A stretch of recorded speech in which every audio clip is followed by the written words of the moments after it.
Eu quero convidá-los a abrirem as suas Bíblias nessa noite, no livro do profeta Zacarias. Nós vamos dar aí continuidade ao nosso propósito nessa noite. Você que nos visita, seja muito bem-vindo. E nós estamos hoje entrando na sexta mensagem do nosso propósito de 50 dias aqui na nossa igreja, 50 dias de restauração. Nós temos recebido palavras do Senhor nesse sentido, porque Deus tem restauração para áreas da nossa vida. Nosso Deus é um Deus que restaura. E hoje, nessa noite, nós vamos então dar continuidade ao que nós já temos recebido e que você possa também ser edificado nessa noite, em nome de Jesus. Você que for encontrando, pode se colocar de pé, Zacarias capítulo 4. Nessa noite nós vamos ler do versículo 1 até o versículo número 10 da palavra do Senhor. Nós vamos ler aqui hoje a quinta visão de Zacarias e que você possa fazer essa leitura com muita atenção, acompanhar com atenção desde esse momento, para que você já possa ir sendo edificado pelo Senhor já desde a leitura desse texto. Zacarias capítulo 4, versículo 1, a palavra do Senhor diz assim: o anjo que falava comigo voltou e me despertou, como se desperta alguém do sono. E ele me perguntou: o que você está vendo? E eu respondi: vejo um candelabro todo de ouro e um vaso de azeite em cima, com as suas 7 lâmpadas e 7 tubos, um para cada uma das lâmpadas que estão em cima do candelabro. E junto ao candelabro vejo 2 oliveiras, uma à direita do vaso e de azeite e outra à sua esquerda. Então eu perguntei ao anjo que falava comigo: meu senhor, o que é isso? Versículo 5. O anjo que falava comigo disse: você não sabe o que é isso? E eu respondi: não, meu senhor. E ele prosseguiu e me disse: esta é a palavra do Senhor a Zorobabel, não por força nem por poder, mas pelo meu espírito, diz o Senhor dos exércitos. Quem é você, ó grande monte? Diante de Zorobabel você será uma planície, porque ele colocará a pedra de remate do templo. Em meio às aclamações, haja graça e graça para ela. Novamente a palavra do Senhor veio a mim dizendo: as mãos de Zorobabel lançaram os alicerces deste templo, e as mãos dele vão terminar a construção, para que vocês saibam que o Senhor dos exércitos é quem me enviou a vocês. Versículo 10 para finalizar: pois quem despreza o dia dos humildes começos, esse ficará alegre ao ver o prumo nas mãos de Zorobabel. Aqueles 7 olhos são os olhos do Senhor que percorrem toda a terra. Você pode fechar os seus olhos nesse momento, deixa a sua Bíblia aberta aí, não feche ela, vamos acompanhar ainda a leitura, vamos orar ao Senhor. Deus Todo-Poderoso, tua palavra está lida nessa noite, e eu apresento agora diante do Senhor todas as pessoas que nos ouvem nesse momento. Abençoa, Senhor, aqueles que são da casa, aqueles que nos visitam, que essa palavra, Senhor, ela seja ministrada de uma forma que eles venham receber e ser abençoados. Abençoa também, Senhor, aqueles que acompanharão pela internet, que essa palavra venha gerar edificação, venha gerar avivamento, Senhor, na vida de muitas pessoas. Senhor, que essa palavra venha nos despertar, venha renovar aqueles que estão enfraquecidos, venha fortalecer toda a sua igreja, Senhor. É a oração que fazemos em nome de Jesus. Toda a igreja diga amém. Você pode se assentar. Deus te abençoe nessa ministração da palavra do Senhor. Vou pedir, André, se quiser pode trazer já está aqui, obrigado. Amados, pode deixar aí, Tiago, depois eu pego contigo. O tema da mensagem da palavra dessa noite, dando continuidade então, é cheios e movidos pelo Espírito Santo. Cheios e movidos pelo Espírito Santo. Conforme a gente vem recebendo já nas últimas semanas, o profeta Zacarias foi um profeta que recebeu a sua palavra para pregar ao povo por meio de visões. A gente já viu aqui algumas delas e hoje estamos lendo aqui a quinta visão. E nessa visão de Zacarias, ele vai enfatizar, Oswaldo, a ação do Espírito Santo na vida daqueles, Simone, que estão envolvidos numa grande obra. O Espírito Santo está agindo, o Espírito Santo está movendo. E eu falava aqui recentemente sobre isso, que muitas das vezes, Ilma, o Espírito Santo de Deus está agindo, mas a gente não vê. Muitas das vezes Deus já está fazendo, Eliane, mas nós não vemos. E às vezes o Senhor, Drica, vai nos surpreender quando o fruto aparecer. E aí nós vamos nos lembrar de tudo que aconteceu, Tiago, e vamos declarar: o Senhor estava no controle de tudo o tempo inteiro. E é o que o Senhor diz aqui nessa palavra de Zacarias capítulo 4. Ele vai deixar muito claro para o profeta, dizendo: olha, não perca tempo olhando, Gabriel, para qualquer outra coisa que não seja o agir de Deus na vida do povo. Não perca tempo distraído com nada. E nós vamos então mergulhar um pouco aqui nessa palavra. Agora sim, Tiago, pode trazer para mim aqui, por favor. O Tiago hoje pela manhã esteve pregando a palavra lá na Taquara. Deus te abençoe, Tiagão. Bênção demais. Como a gente falava aqui hoje cedo, né? Bênção perto e bênção longe, né? Tiago é alguém que nós podemos fazer essa declaração. Amados, esse é um candelabro. E eu quero agradecer a Deus mais uma vez. Pode aplaudir ao Senhor pela vida da Andréia de novo? Obrigado, André, obrigado. A Andréia, vou falar um negócio. O negócio é forte na vida da Andréia, irmãos. Eu cheguei para a Andréia da última vez, falei: Andréia, faz um cordel para mim, faltando 2 dias. A Andréia fez. Aí, esses dias eu estava conversando com a Andréia, falei: Andréia, tem candelabro lá na sala do Ministério do Santuário? Ela falou: não tem não, pastor, mas eu vou fazer. Falei: olha, eu vou mandar a foto para você ver. Ela viu a foto lá, falou: não, eu vou fazer. E fez. Olha, eu vou falar, é benção, hein? E temos aqui um candelabro aqui, feito pela nossa irmã. Amados, quando Zacarias tem aquela visão, ele vê, Michele, um candelabro, ou outras pessoas, os judeus chamavam também de menorá. E a visão que ele tinha do candelabro era de um candelabro aceso, de um candelabro posicionado, e o candelabro, ele estava não em qualquer lugar. Não sei se você já ouviu essa explicação uma vez, mas é sempre bom explicar. Um candelabro era usado para iluminar um ambiente. Um candelabro, ele era aceso no ambiente de adoração, Lucas, e quando o candelabro estava aceso, aquilo lembrava o povo e os alertava de que a presença de Deus estava ali. A presença de Deus iluminava o ambiente, e o candelabro precisava então estar aceso durante o culto, durante a celebração.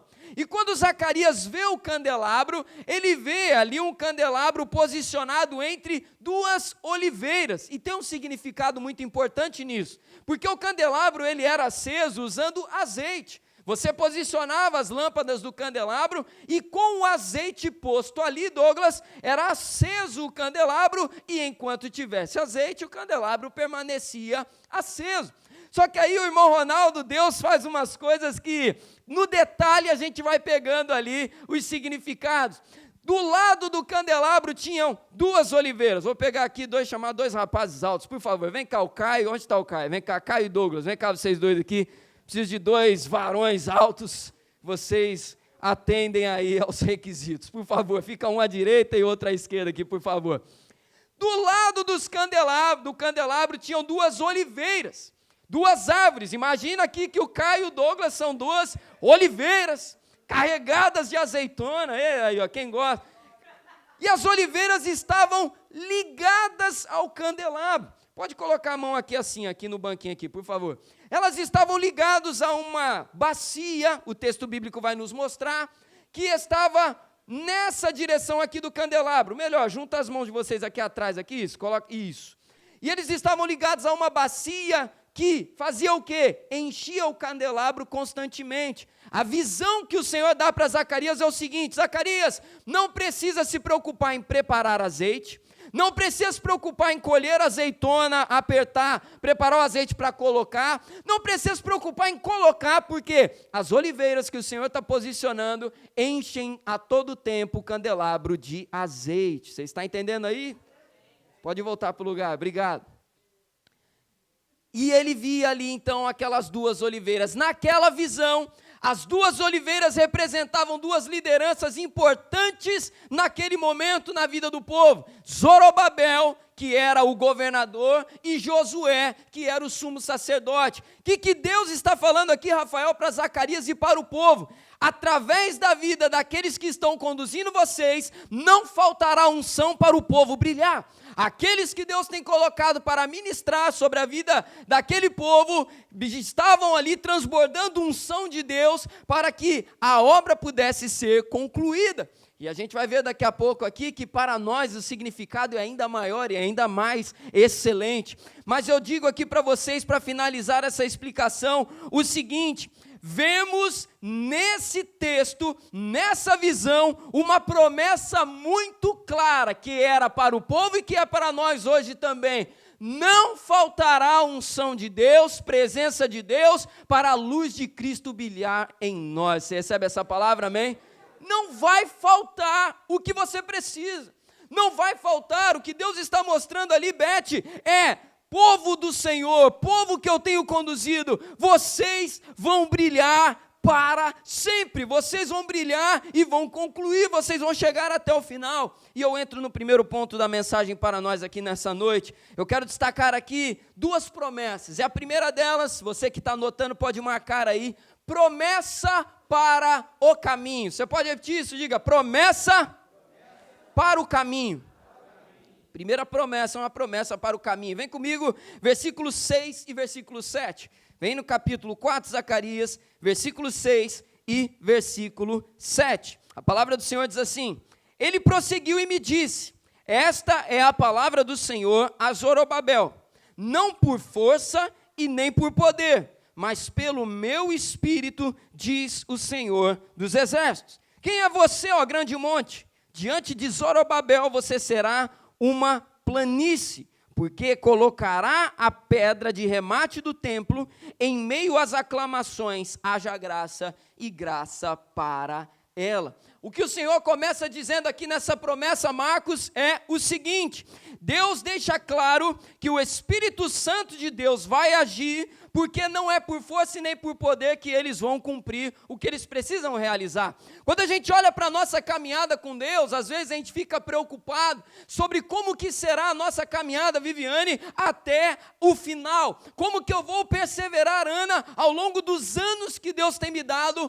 para viver. E a gente começa a ver, começa a observar o que eu tenho na minha vida que vai me ajudar a caminhar com Deus durante muito tempo. E quando o Senhor diz aqui nesse texto que não é por força e nem por poder, Leandro, ele traz aqui para nós um detalhe importante. Força nesse texto significa força militar, força de bravura, proeza humana. Lembrando aí as últimas mensagens, para você que não estava, essa informação é importante. Quando o povo estava reconstruindo o templo em Jerusalém, eles estavam rodeados por muitos inimigos, rodeados por muitas ameaças, mas João, eles não tinham um exército para se defender, eles não tinham um exército posicionado. Aí você imagina, viu, uma Zorobabel, o governador, com aquela missão na mão de concluir aquela obra, e ele olha para o lado, olha para o povo, ele vê mulheres, vê crianças, vê homens que são artesãos, vê um monte de gente assim que até tem talento e dinha, mas não tem força militar nenhuma.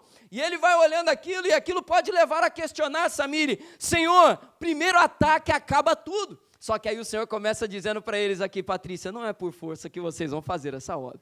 Não é por força militar, não é por força humana, não é por força nem por bravura dessa maneira. A outra coisa que Deus vai falar também é que não era, Edgar, por poder. Sabe o que significa poder nesse texto? Poder significa mão de obra preparada, suficiente suficiente para uma determinada tarefa. O que o Senhor está dizendo é o seguinte: olha, Tiago, vocês não precisam se preocupar se tem engenheiros, se tem mestres de obra especializados, não precisa se preocupar se o Oswaldo está lá no meio, lá, trabalhando e fazendo o trabalho de um bom engenheiro, de um bom pedreiro, de um bom construtor. Vocês não precisam se preocupar com isso, porque não é pela estrutura humana e não é pelas qualificações humanas que vocês vão chegar lá. E eu começo a trazer para o nosso dia a dia, para a nossa vida essa mensagem, amados, e eu digo para você em nome de Jesus, diante dessa palavra, Andréia, sabe o que nós precisamos trazer para nós?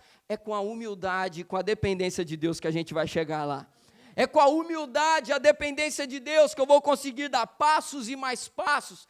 E essas aplicações vão servindo para várias coisas na nossa vida, para várias áreas. Eu posso aplicar isso à minha família, por exemplo. Não podemos ter essa visão, esse olhar, essa preocupação sobre a nossa família. Ah, Senhor, a minha família não tem condições de ser tão abençoada como a família do fulano de tal, porque eu tenho essa condição aqui diante de mim. Quando eu olho para a família da irmã Elza, eu vejo uma mulher de oração, a Patrícia uma bênção, e eu olho para a minha família, poxa vida, é tanto problema dentro da minha casa, é tanto problema comigo mesmo. Só que o Senhor vai nos lembrar aqui, não compare-se, não fique olhando para o lado, não é por força nem pelo poder, é pelo Espírito Santo dele. Para de ficar olhando para o lado, e às vezes a gente fica assim na nossa família, eu não terei condições de construir, Ellen, uma casa tão abençoada, eu não vou ter condições, William, de construir um lar tão abençoado, porque quando eu olho, eu não tenho o suficiente para isso. Eu não tenho a quantidade de dinheiro que eu queria, eu não tenho o emprego que eu queria, eu não tenho o carro que eu queria, a casa que eu queria, não dá. O Senhor nos lembra nessa noite, uma coisa é necessária apenas, a presença de Deus. A presença de Deus. Quando a gente aprende a confiar nisso, amados, a gente aprende a deixar Deus agir dentro da nossa casa. Eu quero pegar aqui um gancho no que nós acabamos de ver aqui, juvenis servindo com uma alegria ao Senhor, que é algo maravilhoso. E eu lembro que certa vez eu estava com um casal lá na igreja de Pilares. Para quem não sabe, antes de eu vir para cá, eu era pastor de jovens na igreja metodista em Pilares. Fiquei ali 2 anos e eu lembro que numa certa ocasião, um casal veio nos procurar, eu e a Natane, para conversar conosco, porque eles estavam preocupados com a filha deles. Eles tinham uma filha única, e aquela menina, ela era uma bênção, era uma menina amorosa, uma menina muito presente nas coisas da igreja, só que os pais tinham uma preocupação. Quando eles olhavam para os outros jovens da igreja, eles ficavam naquela, poxa, nossa filha não é dessa forma, nossa filha não é assim, e eles ficaram preocupados. E eu lembro que eles vieram conversar conosco, e o Senhor nos deu muita sabedoria naquela conversa, e nós, dentre outras coisas, falamos o seguinte para eles ali: olha, deixa Deus agir na vida dela, descansa no Senhor, faça parte de vocês e deixa Deus agir. E um dia, numa experiência que ela teve na igreja, a gente fala, né, que num piscar de olhos, o de repente de Deus aconteceu, aquela menina teve um encontro com Deus, e hoje aquela menina é uma potência na presença do Senhor, é uma bênção. Só que eles precisaram entender que o tempo chegaria, não era o momento de ficar olhando, se comparando, porque não é por força nem por poder, não é tentar forçar uma situação, mas é permanecer fiel, é permanecer perseverante. Quando a gente traz isso também para o nosso ministério, isso também se aplica para a nossa igreja. Às vezes a gente fica muito mais preocupado em olhar aquilo que não temos, enquanto o Senhor quer nos fazer olhar para aquilo que nós já temos em nossas mãos. Mas a gente precisa mudar o nosso olhar. Às vezes a gente fica tão preocupado com aquilo que a gente ainda não tem, Drica, que a gente não se move. Senhor, eu ainda não tenho tal coisa. Senhor, eu ainda não sou assim. Marcelo, eu ainda não tenho aquilo que eu quero tanto. Amados, para de olhar para o que você não tem. Olhe para aquilo que Deus já tem colocado na sua vida. Não é por força, nem pelo poder, é pelo meu Espírito, diz o Senhor. E a promessa do caminho começa dessa maneira, uma promessa de que eles terão condições, sim, de avançar. Só que não para por aí, vem comigo novamente na leitura, versículo 7, a promessa do caminho, ela continua. O versículo 7 vai dizer o seguinte: quem é você, ó grande monte? Diante de Zorobabel você será uma planície. Vamos ler de novo? Quem é você, ó grande monte? Diante de Zorobabel você será uma planície. Esse texto nos fala também agora sobre a oposição do caminho, os adversários do caminho, as dificuldades do caminho. E aí o Dalé está lá em cima, né? Eu vi uma irmã ali atrás de blusa branca, achei que era o Dalé subiu, esqueci. Mas o Dalé recebe aí.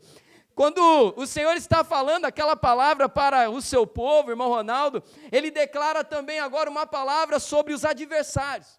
E é muito maravilhosa essa palavra, eu amo muito, porque monte naquele tempo, na visão daquele povo, Kleber, monte significava dificuldade, algo que é penoso, algo que é muito complicado de vencer. Pensa agora aí na sua vida, algo que você tem enfrentado, algo que você luta constantemente e que é difícil de vencer. Traz sua memória aí, cada um de nós temos as nossas lutas pessoais. Ah, pastor, tem tantas, pega uma aí, escolhe aí. Se ficou fácil, escolhe um e tira aí. O monte significava algo complicado. Eu falava aqui algumas vezes em outras pregações para a igreja que o povo, quando viajava, enquanto eles estavam caminhando em terra plana, tudo fluía bem, só que quando eles chegavam diante de um monte, o temor batia no coração, Júlia, porque era no monte que estavam os animais, os assaltantes, os perigos da viagem, e quando eles olhavam para aquele monte, João, eles começavam a tremer na base e falavam, olha, vamos começar a cantar, e aí você tem os salmos de peregrinação, eles iam cantando, confiando no Senhor e avançando. Quando o Senhor declara essa palavra para Zacarias, eu acredito que você já esteja até entendendo o que ele diz aqui, ele declara abertamente, ele declara, Xande, com muita clareza, ele diz, quem é você, ó grande monte, diante de Zorobabel você vai virar uma planície. Planície não coloca dificuldades para avançar, planícies não colocam empecilhos para avançar, o que era praticamente impossível aos olhos dos homens, Deus torna algo possível de atravessar, possível de vencer. O que Deus está dizendo aqui para o povo é o seguinte, o grande monte diante de vocês, a grande dificuldade diante de vocês, vai se tornar algo plenamente vencível. Aquilo que parece impossível de atravessar hoje, você pode declarar com fé, e é interessante que Deus não dá aqui uma informação, Ele traz uma declaração. Você prestou atenção no que você acabou de ler aqui? Olha só, Deus não está informando aqui, Rafael, povo, é o seguinte, tem um monte, ele vai virar uma planície, tá? Não, o texto, pelo menos na minha Bíblia, e eu creio que na sua também está assim, porque é a palavra do Senhor, é uma declaração, abre aspas, o texto bíblico vai dizer, quem é você, ó grande monte? É uma afronta que ele faz. Ó grande monte, quem é você? O que você acha que você é? Porque diante de Zorobabel você será uma planície, diante da Patrícia você será uma planície, diante da Simone você será uma planície, diante da igreja do Senhor será uma planície, porque o povo vai avançar, o povo vai atravessar, porque a luz do Senhor brilha sobre eles. A luz do Senhor brilha sobre eles. Grande monte, grandes planícies. Grande monte se tornam grandes planícies. Campo aberto. O que o Senhor está deixando claro para o povo é o seguinte, gente, para de ficar olhando para o monte. Primeiro ele fala para o povo, para de olhar porque vocês não têm. Vocês não têm militares, vocês não têm mão de obra especializada. Para de olhar para isso, porque é pelo Espírito Santo. Vocês têm um grande monte diante de vocês, para de perder o sono por causa disso, Deus cuida dos adversários, a única coisa que vocês fazem, continuem fiéis e confiando no Senhor, e não pare de caminhar. Quer viver restauração na sua vida? Essa promessa do caminho é para você também. Promessa do caminho, Deus garante capacidade de prosseguir, Deus garante cuidado diante dos adversários. E aí a gente vai ver no texto bíblico, vou pedir para projetar aqui, por favor, Marcos capítulo 11, versículo 23, um texto bíblico muito conhecido. Marcos capítulo 11, versículo 23, palavra do Senhor vai dizer para nós, palavras de Jesus agora, olha o que o Senhor Jesus vai dizer em Marcos capítulo 11, versículo 23. Vou aproveitar para beber uma aguinha.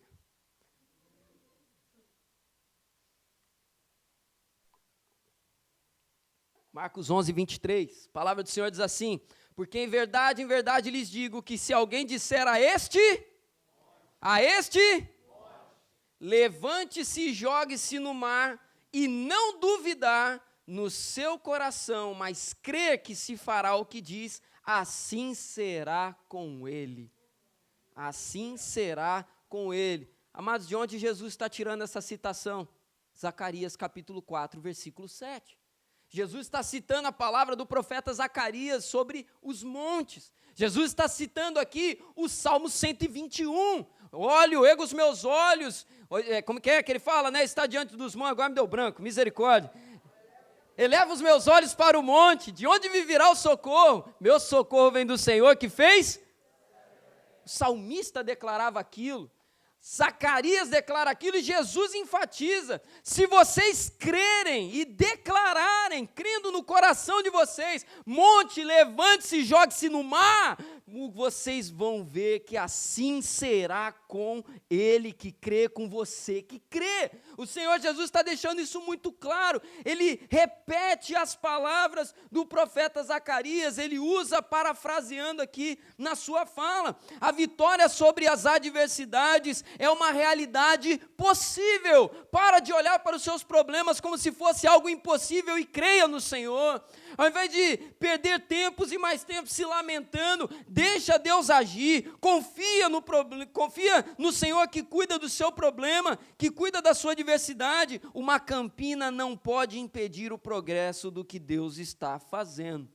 Deus está cuidando, e a gente pode olhar e dar nomes para isso e poder dizer: quem é você, ó medo? Quem é você, ó fraqueza? Quem é você, ó preocupação? Quem é você, ó tristeza? Quem é você, ó grande monte? Você será uma planície, eu vou atravessar você e vou te vencer. É o que o Senhor está declarando aqui nesse texto para o povo e para nós. É lembrar da pregação da semana passada, lembra quando eu falei dos nomes de Deus? Você pode conferir isso lá no YouTube. Lembra dos nomes de Deus? Yahvé, Jeová, o Deus que acontece, o Deus que faz. Nosso Deus é um Deus de movimento, Deus não está parado. O nosso Deus age. O que precisamos fazer também, Beth, é continuar nos movimentando na presença dEle. Senhor, parece que eu não estou vendo resultado nenhum. Continua.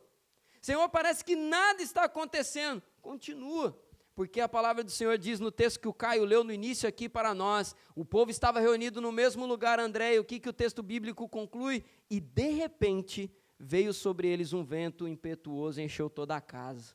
Foram batizados com o Espírito Santo, não pegou ninguém ali já preparado, de repente veio. A gente tem que estar confiando no Senhor que os de repentes dele continuam acontecendo hoje em dia também. Deus dá uma promessa, então, para o caminho. A segunda promessa que essa palavra nos traz é uma promessa de conclusão. Segundo ponto dessa mensagem, promessa de conclusão. E eu quero ler com você o versículo 9 e o versículo 10. Acompanhe aqui comigo o texto da palavra do Senhor, versículo 9 e versículo 10. As mãos de Zorobabel lançaram os alicerces deste templo, e as mãos dele vão terminar a construção, para que vocês saibam que o Senhor dos Exércitos é quem enviou a vocês. Pois quem despreza o dia dos humildes começos, esse ficará alegre ao ver o prumo nas mãos de Zorobabel. Aqueles 7 olhos são os olhos do Senhor, que percorrem toda a terra. O Senhor declara aqui essas palavras, essa bela promessa: olha, vocês viram Zorobabel começando, vocês vão ver ele concluindo.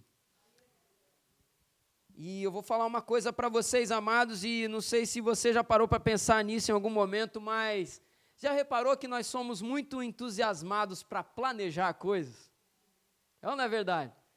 Pega aí o início de ano aí, dia 31 de dezembro, já está chegando próximo, né? Ó, passou rápido, né? 31 de dezembro, aí você vai lá fazer a sua listinha para o ano seguinte, né? Ou de repente você começa a pensar ela, e aí você começa a pensar, né? Ó, 2023 vai ser meu ano, 2023 eu vou acordar todo dia 4h30 da manhã, vou caminhar, todo dia eu vou voltar para casa e vou ler, e depois de ler eu vou tomar um café da manhã saudável, vai ser sanduíche natural suco de laranja e vou cortar tudo que faz mal da minha vida. Vai ter um dia só que eu vou comer coisa que engorda, vou fazer dieta, vou fazer isso, vou fazer aquilo e planeja. Tem gente que faz até uma planilha, escreve, anota e grifa, pinta e faz aquela coisa bonita. A gente é animado para planejar. Quando você está planejando um novo trabalho, um novo projeto, você vai escrevendo ali, né? Eu vou fazer assim, eu vou fazer assado. A gente fica todo animado. Se duvidar, até chora na hora de estar planejando. Fala, Jesus, isso aqui é lindo demais. Isso aqui der certo, vai ser o meu ano. 2023 vai ser uma maravilha.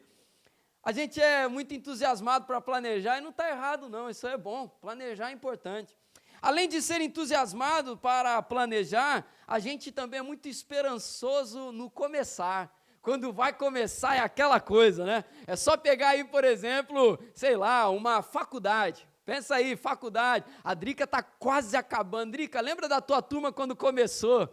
Eu lembro que eu pego de vez em quando a foto da minha turma da teologia lá, é gente de ponta a ponta. Aí você vai ver a turma que chegou no final, uma galera ficou para trás. E é assim, quando vai começar bomba, primeiro encontro é uma maravilha, vai todo mundo, é aquela coisa, estamos começando, vai ser bênção, vai ser maravilhoso, vai ser aquela coisa espetacular, o começo é cheio de esperança.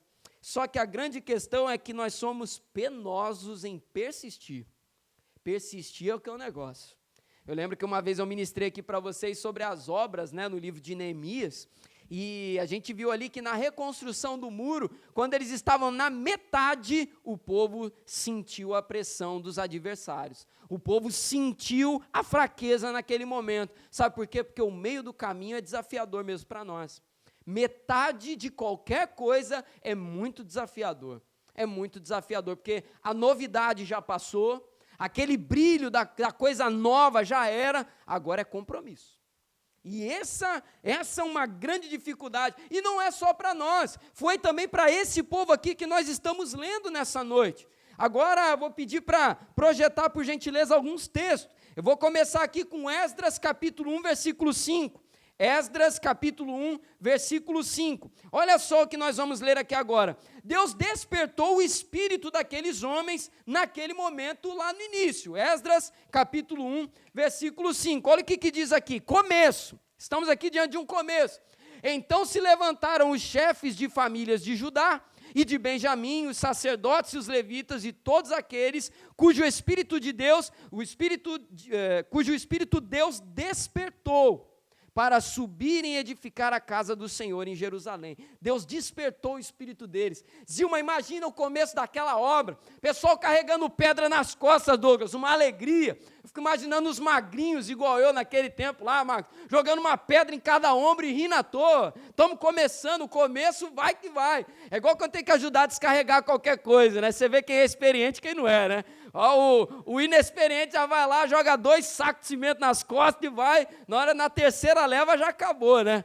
Fico imaginando o pessoal que trabalha com obra aí, o Oswaldo, o pessoal deve dar muita risada, né, de galera nova que chega para trabalhar, né? O começo foi uma alegria, porque Deus despertou o espírito do pessoal. Deus despertou o espírito daqueles homens, só que não para por aí. Esdras capítulo 3 agora, versículo 10 até o versículo 13. Esdras capítulo 3, versículo 10 até o versículo 13 diz assim: quando os construtores lançaram os alicerces do templo do Senhor, apresentaram-se os sacerdotes paramentados e com trombetas e os levitas, filhos de Asaf, com símbolos para louvarem o Senhor, segundo as instruções deixadas por Davi, rei de Israel.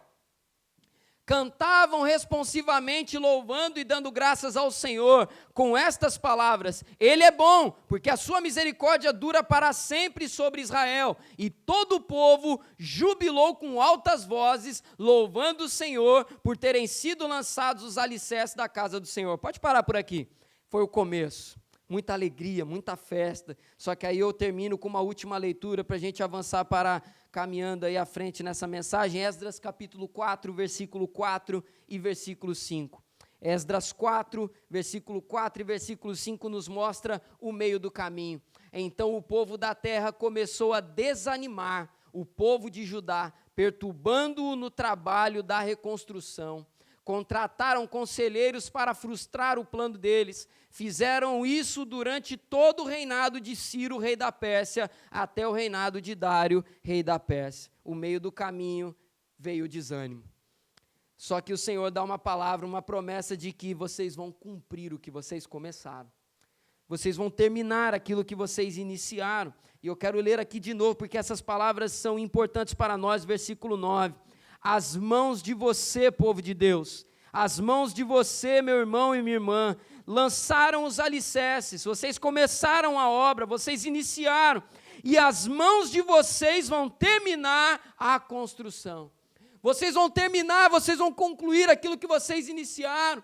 Você não vai precisar se preocupar se vai chegar até o final. Você não precisa se preocupar com o dia de amanhã, porque a promessa que Deus libera também é uma promessa de conclusão. Vocês vão concluir. Nós vamos ver os nossos jovens viver uma vida com Deus. Vão para a faculdade, vão casar, vão ter filhos, vão chegar à velhice ao lado do Senhor. Você vai ver isso na sua casa, você vai ver isso na sua vida, porque a promessa de Deus é de conclusão. Você vai chegar no final e vai poder dizer: combati o bom combate, completei a carreira e guardei a fé. Porque essa é a promessa de Deus. Deus não levanta um povo para um tempo, Ele levanta para uma vida. Deus levanta um povo para uma eternidade. A gente precisa aprender a confiar em Deus, que nós vamos concluir. Você vai vencer os fantasmas do caminho que te atrapalham, que te amedrontam. Você vai vencer as pedras que são colocadas diante de você. Você vai vencer todas as adversidades. Tudo aquilo que foi colocado diante de você, você vai conseguir avançar, porque Deus dá uma promessa de conclusão. A gente tem que se apegar muito a isso. A gente não pode mais se conformar, amados, facilmente em ver pessoas parando pelo meio do caminho, não. A gente não pode mais olhar para a nossa família e se conformar em ver pessoas ficando pelo caminho, não. A gente tem que queimar por isso, Senhor. Essa promessa que está sobre a minha vida é também sobre meu irmão, é também sobre o meu familiar, é também sobre o meu amigo, sobre a minha amiga. Eu vou arder, queimar o meu coração nessa promessa, porque eu creio que ela não é só para mim. Essa promessa é sobre os seus. Mas a gente tem que trabalhar pensando nisso, na conclusão, no fim das coisas, porque tem um versículo que eu gosto muito, que está lá em Eclesiastes, capítulo 7, versículo 8, que diz assim: melhor é o fim das coisas do que o início delas.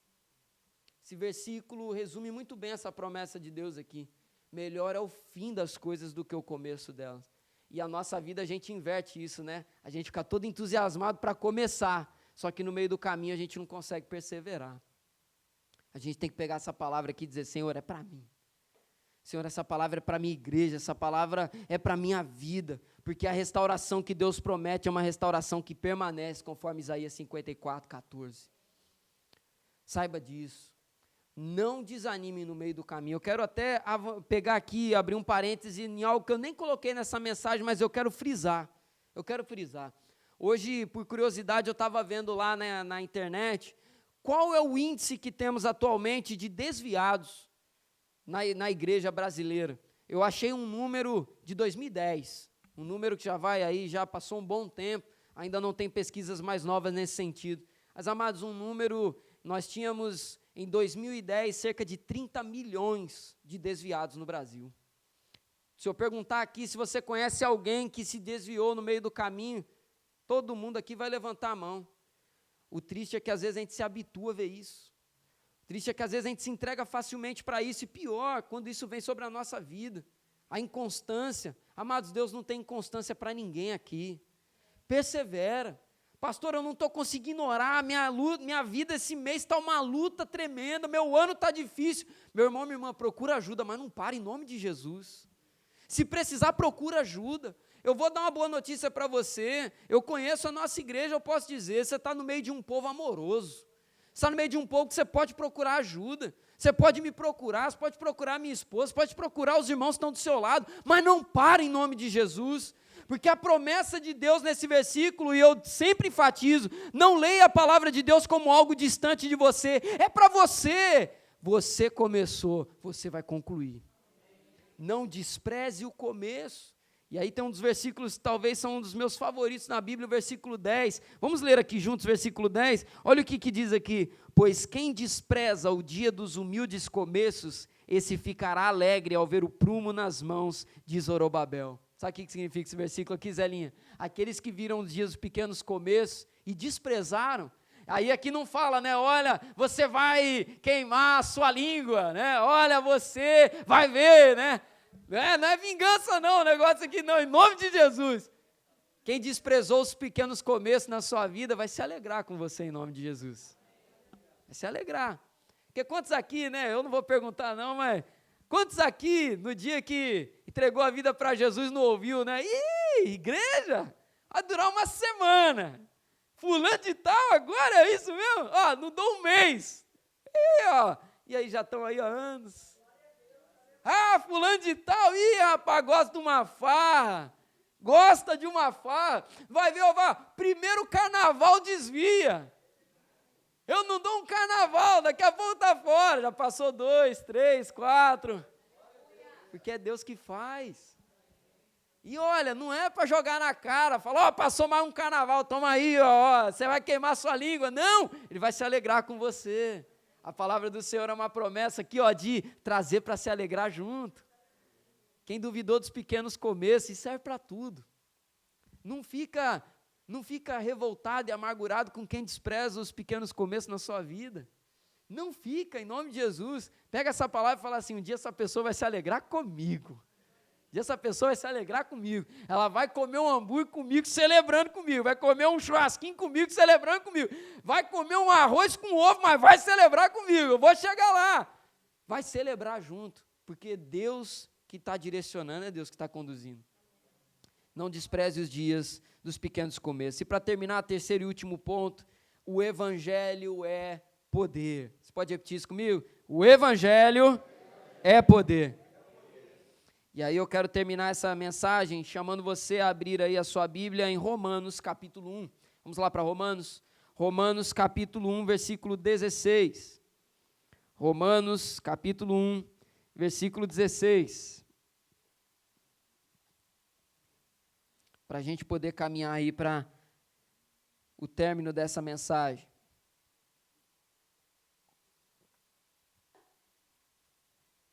Romanos capítulo 1, versículo 16, a palavra do Senhor diz assim: pois não me envergonho do Evangelho, porque é o poder de Deus para a salvação de todo aquele que crê, primeiro do judeu e também do grego. Vamos ler novamente? Convido você a ler comigo no 3. 1, 2, 3. Pois não me envergonho do Evangelho, porque é o poder de Deus para a salvação de todo aquele que crê, primeiro do judeu e também do grego.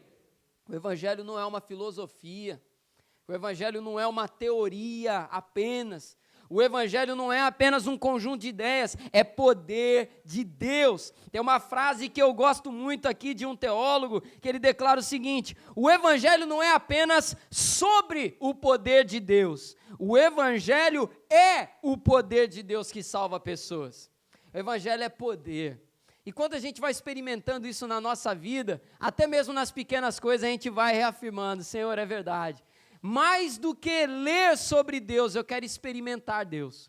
E eu quero compartilhar um testemunho que eu ia compartilhar semana passada aqui e acabei me esquecendo.